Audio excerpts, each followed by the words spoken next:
for my I got 2 pages of notes here because holy man, we got to end the show with some fireworks since it's 4th of July tomorrow. This is going to be the capper. It's not going to go on after this, I promise you. And I know Ekis isn't on tonight. And I know Ekis is telling me, stop listening to Cowherd, stop doing this. But since our show last week, there were 2 like really ridiculous Cowherd videos that I found that had just come out. And again, targeting the Packers in one, and it's about Aaron Rodgers. And so I don't want to talk about Colin Cowherd anymore after tonight. I promise you that. If you're a viewer of this show, this is it. This is my grand finale about the Colin Cowherd anti-Aaron Rodgers quest that's been going on through his show and through his platform for at least the last 2 years, but I think it's actually the last 3 years or so that he's been on this kick. And at the end, I'm going to tie it all together for you. So just bear with me on this and let it go. Ben, you'll get to interject here at times, but I got some stuff to get through. So here we go. Here is the story about now. I think I want to now call him Colin Blowhard because that seems what it's more like than what his last name is I think he should change his name to Colin Blowhard. That makes more sense to me. So anyway, I started looking into this stuff and I'm like, okay, why is he targeting Aaron Rodgers so much? Why does he do this to other players too? Are there other players that he's just hammering on this often? And I couldn't find it. I could not find him just attacking other players, like a certain player being repeatedly the topic of a segment of his show over and over and over again, and it being always a negative thing. So I went back and I looked at a couple things. In November of 2018, Cowherd had a segment on why Aaron Rodgers is not in the GOAT discussion any longer. And so I watched some of that garbage. Part of this said that Brees has the stats. That's one of his points. Brees has all the stats. And we talked about him and all the longevity, how many stats he has. What I said. Brady has all the trophies. He doesn't have that. This is why Rodgers can't be in the GOAT's conversation, not even the conversation. Even though I told you that thing about Brees before, you want to talk about accomplishments, there's that comparison. And then he says this. Then he's like, and all you people are telling me how great he is, and you're saying he's got a great arm. He's got a great arm. Well, so did Jeff George, he said. Jeff George had a great arm. Now, if you're talking about, then he said millions of guys have great arms, which I don't think is true. I don't think there's even been millions of quarterbacks in the history of the NFL, and there sure as hell have not been all of them with great arms. Browner, if you can prove me wrong on that, tell me, please. And then he says, Joe Flacco has a great arm. I'm like, you're talking about Aaron Rodgers, and then you're comparing his arm to Jeff George or Joe Flacco? Like, really? And you want people to take you seriously? Okay, then he gets into Jeff George. Hey, real quick. Jeff George had no dedication. Jeff George had no dedication. I mean, come on. Rodgers is a consummate professional who busts his butt off the field as much as he does on the field. That's the difference. Yeah, George had a great arm, but he didn't know how to freaking be a professional. Yeah. Cowherd, somebody needs to be on that show with him. He can't just be by himself spouting off crap like a moron. This is what be like, dum-dum. You can't compare that. It makes no sense. This is what he gets to do. And then he says stuff, and then he never has to go back to it. And that'll be evident, too, in the Aaron Jones interview that took place this week that I want to bring up. So then he's talking about great leadership. He's like, I read these books on great leadership. You ever see these books on great leadership? How to be a great leader? First of all, I think those books are dumb. Like, to be a great leader, one, you have to be yourself, the best of yourself. And a key ingredient to being a great leader is listening, which Aaron Rodgers loves to have conversations with guys and has proven to be a teammate that will listen to other teammates in the process of understanding the offense, picking guys up. We've heard different things in the past. Lucas Patrick. I mean, guys in the team that are barely making the cut, and he spends time encouraging them, stuff like that. That's not good leadership. Come on. Then he says Rodgers is aloof, condescending, arrogant, which, hello, Colin. Condescending and arrogant. Look yourself in the mirror for a second. difficult to work with. But then he says Brady's driven and passionate. So when Brady yells at a guy, he's passionate and driven. Rodgers yells at a guy, he's arrogant and condescending. Like, see, but Rodgers doesn't yell at guys. He does a little bit. He does a little bit, which is what makes no sense. But if he does it, he doesn't do it like Brady. Like flips out on people, and they're like, "Look at he's just so passionate. That's great leadership." And then Rodgers kind of yells at a guy or gives him a look or something, and it's a big reaction to it. Then he goes into this, which you're gonna love. Then he's naming off the greats. He's like, the greats have overcome. That's what they've proven. Aaron Rodgers hasn't proven he can overcome difficulties. But he says the greats like Brady, Brees, Elway, Peyton Manning, Big Ben, you know what they all have in common? They've overcome when their defense wasn't that good or when they didn't have the best receivers or weapons. They overcame. Even Andrew Luck, he said, overcame. Even Andrew Luck overcame. Andrew Luck didn't do anything his entire career. Andrew Luck, if there's anybody who's been most overrated, Andrew Luck is a guy, when he was drafted first round, number 1 overall, all we heard was he's the greatest quarterback prospect ever. Oh, my God. Oh, my God. Greatest quarterback prospect ever. What did he do? Did he even win a playoff game ever? He was pretty good, but he wasn't great. I mean, he wasn't like he was supposed to be. That's what I'll say about him. I don't even know if he was ever a top 5 quarterback anytime in his 8-year career. This is during his 2018 argument about why Rodgers is not in the GOAT discussion. And he referenced those quarterbacks: Big Ben, Brady, Brees, Elway, Peyton Manning, Andrew Luck. They all overcame things for success. Rodgers never did. And then okay, Elway couldn't do anything until he got a running back. Big Ben only won 2 Super Bowls because of his defense and the referees. Yep. He doesn't know jack squat. Colin Cowherd, I wish I could be on his show and be like, you're a freaking idiot. Aaron Jones then did an interview on Colin Cowherd's show. And I'm sure Aaron Jones is like, hey, I'm excited. I get to do another interview. People are talking to me. I'm in a contract year. We might not even play football. Like, hey, this is awesome. And Aaron Jones is a nice kid. You ask him to do an interview. Like if you and I asked him to be on our show, could find a way to contact him, he'd probably do it. He's that kind of a guy, right? Yeah, he's awesome. That would be, we should try that. So, but anybody know Aaron Jones' number or? Well, something? His interviews are kind of stinky, to be honest. He's not the best interviewer. I don't care. I'd love to talk to him. Anyway. All right. So Aaron Jones, I'll give him that. Aaron Jones comes on and Cowherd's just buttering him up, buttering, laying it on. Oh, you were overlooked here. You were overlooked in high school. You were set all these records at Texas El Paso, still overlooked in the draft, fall all the way to the 5th round, blah, blah, blah. Just buttering him up with all that, right? Saying how great he is, trying to build this rapport. It was the first time he'd ever talked to Aaron Jones, first time he'd ever interviewed him, so butteriness. And then he turns to his agenda, which is trying to get Aaron Jones to say something bad about Aaron Rodgers. And not just that, he comes in with a leading question. I wrote down quotes. I went back to the video so I could be accurate because I am a journalist, a trained journalist. And if I'm going to quote something, I want to be accurate. So he comes at Aaron Jones after all this butteriness and then says, now, tell me about your first year as a rookie in Green Bay. I mean, you're going into practice with Aaron Rodgers, and here's the quote. And he's very, very demanding. He's probably barked at you a few times because he barks at everybody. I mean, because he's smart and he's so demanding. So that's Cowherd leading Aaron Jones into that. And also, assuming all of that. And then Aaron Jones was awesome because he's like, well, I wouldn't say he's demanding. I would just say that he expects you to be a professional. He expects you to know your job so the offense can run smoothly. Anybody got a problem with that?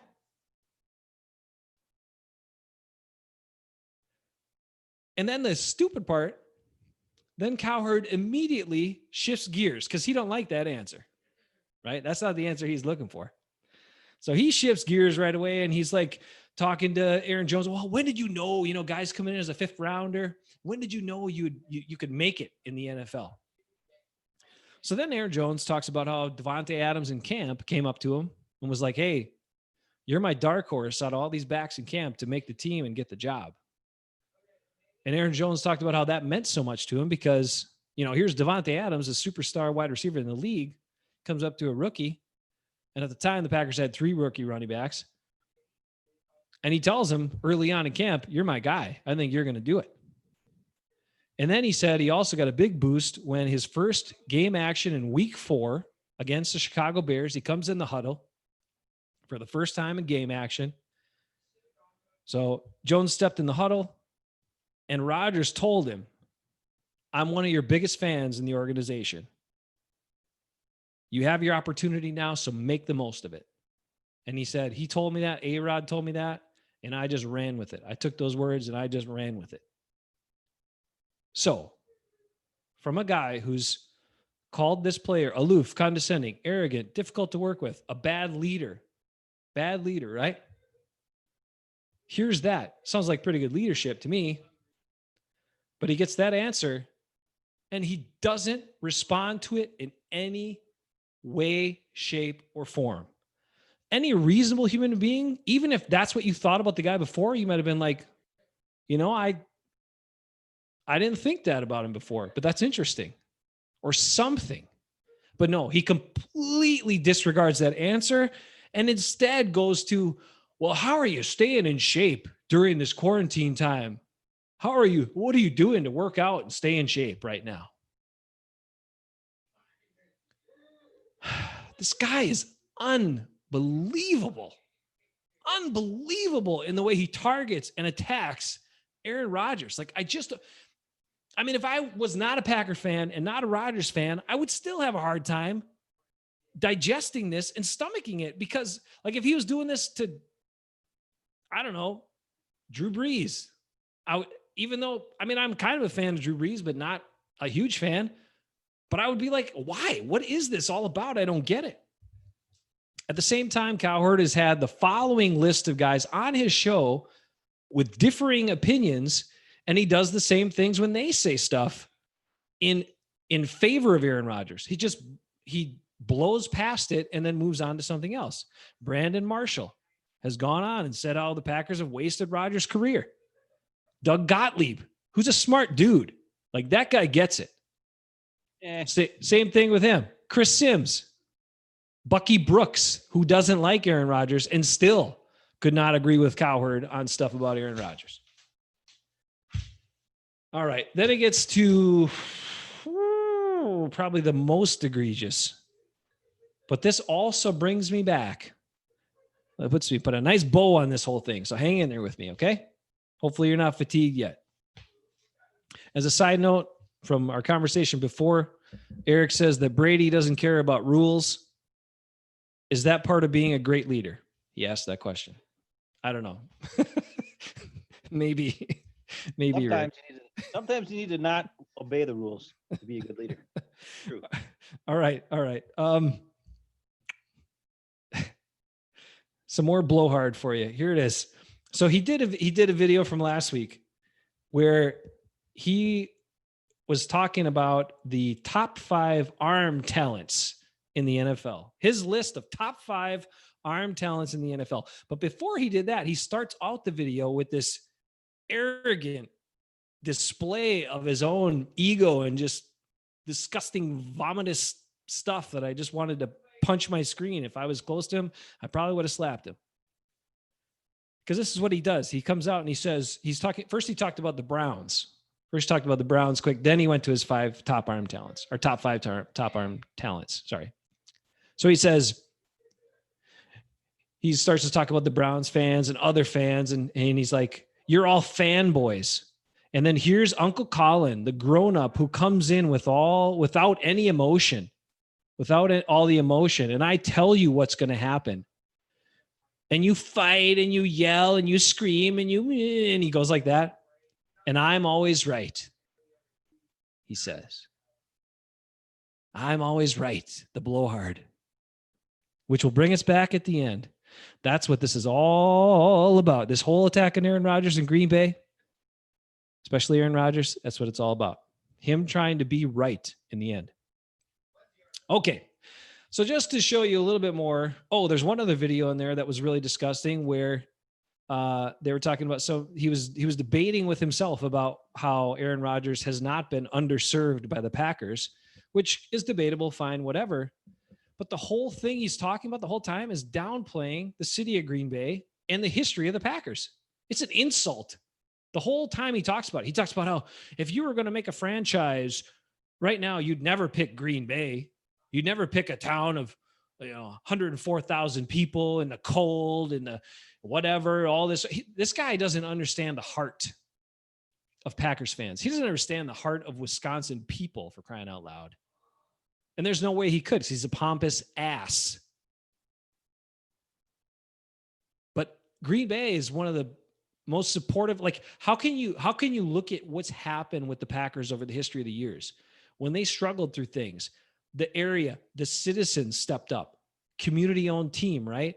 How many stock sales have they done to improve the team, to save the team, to, improve the facility, to do all this stuff? Why the hell would you not go there? It's a great place to go because it's got support. Out in LA, you get what, 20,000 fans in a 60,000 seat stadium? You go into Las Vegas, how many people are going to go to games there? You're in Tampa, you're in other places where Jacksonville, hardly anybody shows up. Don't give me that, man. You know nothing about people and about what that means. It's not about the size of the city. New York is a humongous city, right? Just because you take a big, huge city doesn't mean you're going to get enough fans to go to games and fill the stadium. Packers have a wait list for tickets forever, right? This guy doesn't get it. He doesn't get it. All right. Here's the last part about Blowhard. Let me get to the top 5 arm talents. First off, he struggled so much trying to define his understanding or how he would gauge the top 5 arm talents. And then he came to these questions and these statements. So to him, the arm talent means this. He said, do you throw a catchable ball? Is it in stride? These are his criteria. Do you throw a catchable ball? Is it in stride? Do you have and then he played this one just so he could, his favorite guy, Russell Wilson, would match this perfectly. He's like, do you throw a soft, deep ball with a feathery touch that drops down from the sky into your guy's hands?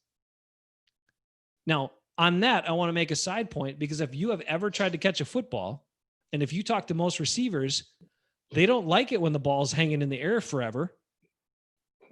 If the ball's lofted up too high and hanging in the air forever, it's harder to track. It's almost like catching punts, and a lot of guys struggle with catching punts or tracking those balls.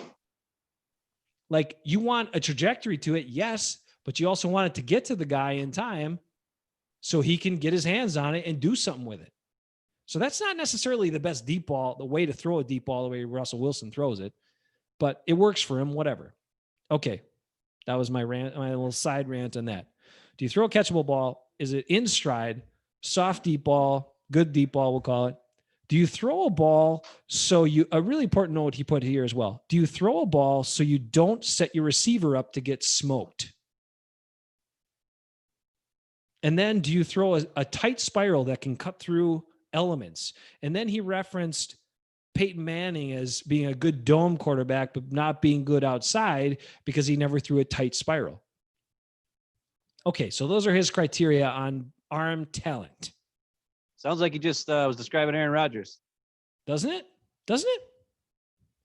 So instead, this is his top 5 list. Russell Wilson, number 1. Tom Brady, number 2. Tom Brady, number 2. Number 3, Drew Brees. What? Who every single time he plays outdoors.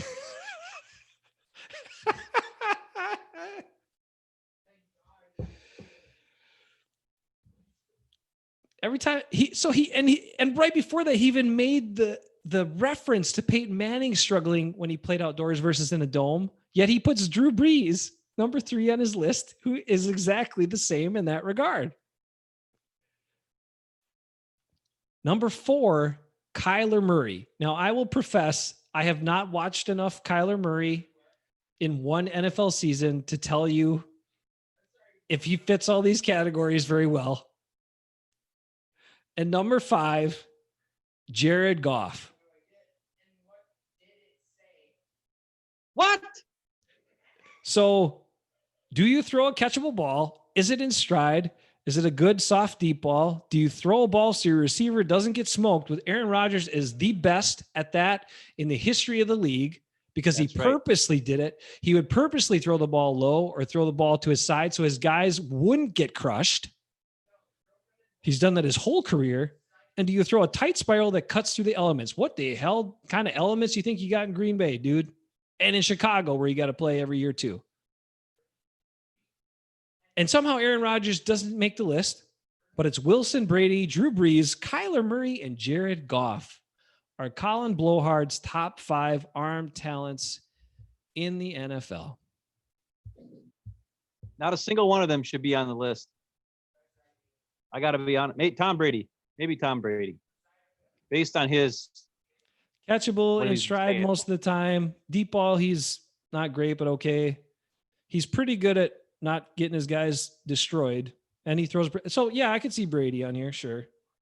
But the other guys, I mean, Wilson is not that accurate all the time. Like, he's a great athlete. Wilson's best plays are when he runs around and then throws a long bomb. And you know what I mean? He had one great pass. We all know from the NFC Championship game where they left Tremont with no safety help, and it was a great pass. Okay? But Tremont had great coverage on that play. That's the one time. I mean, and I haven't watched all of Russell Wilson's, playing, but the games I have seen, can't describe all those things. That's for sure. No. I mean, Tom Brady's the only guy out of those 5. And Jared Goff and Kyler Murray. I mean, what the? Yeah. What? And then Drew Brees is the sorriest. I'm sorry. Oh my God. When he said that, like you said, the Colt Peyton Manning thing, I'm like, yeah, this makes no sense. I mean, the criteria lined up to be Aaron Rodgers should be number 1 on your list. Aaron Rodgers number 1. Aaron Rodgers is not on his list. These other guys are. But here is the crux. You ready? Because this ties it all together, and I'm gonna be a man of my word, and we're gonna finish in less than an hour. Colin Cowherd, in his previous statement in the video, said how I'm always right. Remember that? Yeah. So my thought and all of this evidence points to backing my thought probably more substantially than anything Colin Cowherd has ever said, is that Colin Cowherd recalls way back somewhere in the back of his mind that once upon a time in 2010, after the Atlanta Falcons playoff game where the Rodgers tore him up, and he said that, and he was downplaying Rodgers' performance and saying that he would rather have Mark Sanchez as his quarterback than Aaron Rodgers, because Sanchez has been to more championship games and that. He's still trying to make that right. He's trying to force that into some sort of argument that he can make that statement correct, where he's right again. But Colin Blowhard, you are wrong, sir. You are wrong on all of these things. You should shut your trap about Aaron Rodgers and the Packers, and whoever employs you should kick you off the air. But you will never make that statement right. And one other thing that I might add is that Cowherd, I have to correct myself. A few weeks ago, I brought up this Cowherd video that said, where I was talking about, I mentioned it to Nick, where we talked a bit about it, how he talked about Aaron Rodgers' efficiency being the only thing he has left that makes it, that he's leading in. But he actually makes the argument in that video that Aaron Rodgers' efficiency with his passer rating and lack of interceptions is actually the only thing preserving his legacy. As if Aaron Rodgers' legacy is not already preserved. A multiple-time MVP, Super Bowl champion, a guy who has won a crap load of games, made magical plays, helped the franchise stay in contention for more than a decade. That guy's not already, his legacy's not already good. His legacy's good, man. So that's Blowhard. I'll never say the man's name again. I will never watch one of his videos again. I'll never talk about him again on this show. Thank you for joining us. Wait. Okay, go ahead. One thing. Go ahead. You need to watch one video because somebody needs to go. He needs to have more people on who will stand up to him when he says this stupid crap. And there's one video where somebody actually does. And like you say, he always has something on Aaron Rodgers. The other guy he was on forever was Baker Mayfield. And I'm not a big Baker Mayfield guy. I'm like, okay, I was last year. I thought he was going to be something because of all the weapons he had, but then he stunk. And then I had to pick up Gardner Minshew, but that's something else. Baker Mayfield went on Colin's show after he was talking smack about him, like constantly.